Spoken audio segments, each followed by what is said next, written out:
What is up, guys and girls? Hurricane Liz here, and in this video I want to talk about the recession. Like, people are up in arms, people are going absolute batshit crazy over the fact that they're saying we are in a recession right now. But I'm here to tell you something.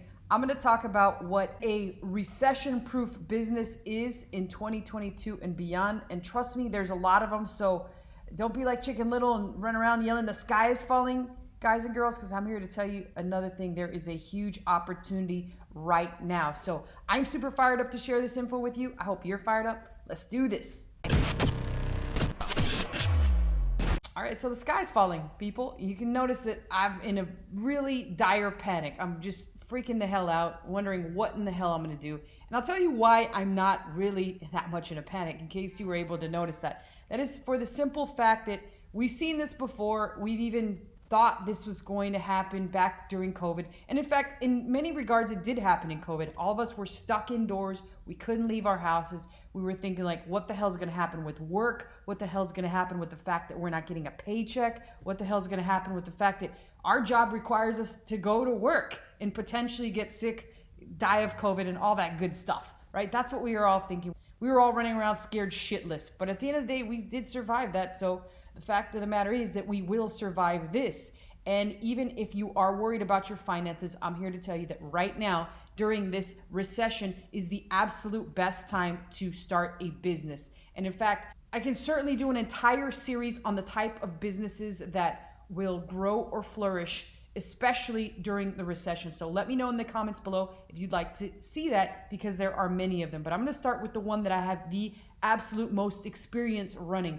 And I'm going to start with a story of what happened during COVID, because I was just like everyone else. I was like, holy crap, I was about to lose my shit. My store's going to go down the crapper, just like your phone does when you sit in the toilet and check it. I was concerned myself with the status or what was going to happen to, in particular, my Amazon businesses, because as you guys know, that's what I'm really heavy into. And boy, was I shocked when what happened and unfolded actually happened. And after I get to the end of the story, I'm also going to show you examples of the types of things that I was selling like wildfire, and I'll show you that they're still out there today in the world. You can find them in many different places. So let's talk about that COVID experience and what happened.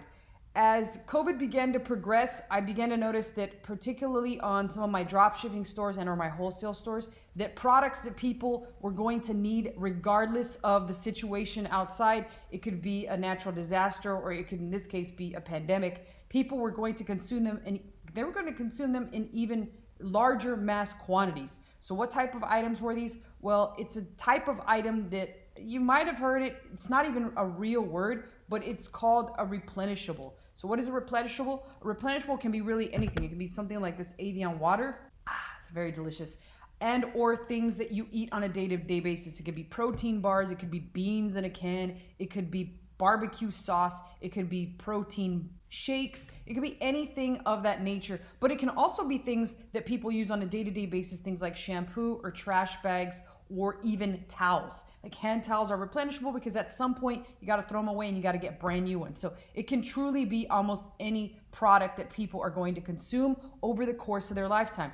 And the great thing about this is that during the pandemic, people came to purchase those products in record numbers. And we even had grandma and grandpa jumping onto Amazon and buying that crap because of the fact that they were the ones most susceptible to catching COVID. So they pretty much had to jump on a platform that they'd never been on before, and they had to get used to doing something that they'd never done before. The same thing is going to happen during the recession, and people are already using it. You got grandma, grandpa on there. You've got all sorts of people that are using Amazon, and you've got all sorts of people that still need to eat, they still need to shit, they still need to sleep, they still need items every single day, so they need to consume them and they need to keep replenishing those items for themselves. So what happened for my Amazon business during COVID, which was shocking, is that I started to see record numbers on every single one of my stores.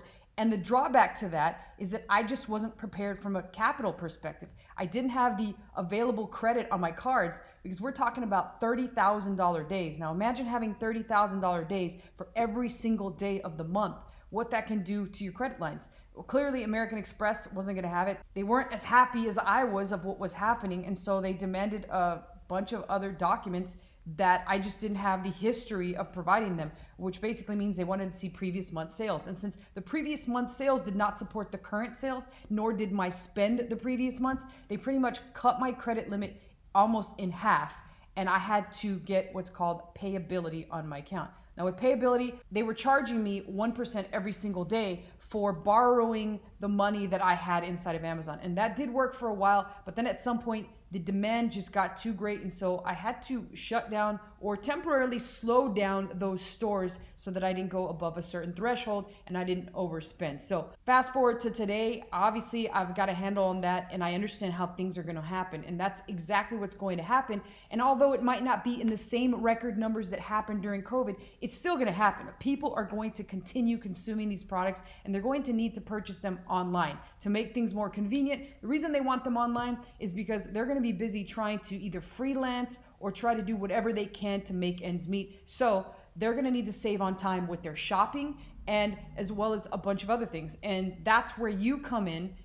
As I said before, the absolute best opportunity during the recession is number one, an Amazon store. So you might say like, I don't have time for private label, Liz. I've tried that shit, just didn't work for me. Well, it could be a wholesale store. It could be a retail arbitrage store. It could be a lot of different variations. I certainly would not recommend the drop shipping store considering Amazon is closing those at record rates. But again, you've got a heck of a lot of potential or possibilities with the other types of store you can create on Amazon. With that being said, as I mentioned earlier, there is a lot of opportunity out there. So don't panic. Again, let me know if you want me to continue with this type of series. I'm going to show you now an example of a product that I found. And how did I find this? I literally found this product spending about 10 minutes in the grocery store. And then I began to do research.